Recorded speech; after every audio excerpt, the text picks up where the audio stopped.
If you need to find your Bluehost Nameserver info, this quick guide will walk you through it step by step. Whether you're connecting a domain, updating DNS, or pointing your website to Bluehost, finding the correct name servers is an important part of the setup. If this video helps, go ahead and hit that like button, and don't forget to subscribe for more easy tech tutorials just like this one. Now let's jump in.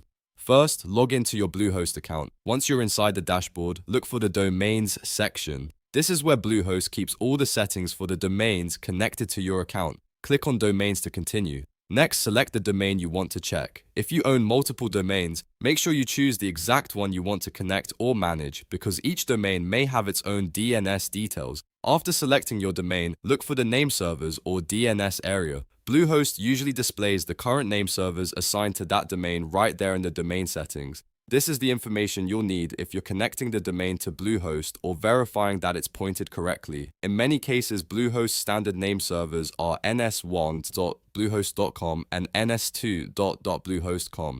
These are the most common default nameservers, but always check your actual account settings to confirm the exact values are shown for your domain. Once you see the nameservers, copy them carefully if you need to use them somewhere else. For example, if your domain is registered with another provider, you'll need to go to that provider's nameserver settings and replace the current nameservers with the Bluehost ones. After entering the Bluehost nameservers, save the changes. Keep in mind that DNS updates can take some time to fully propagate across the internet, so the changes may not appear immediately everywhere.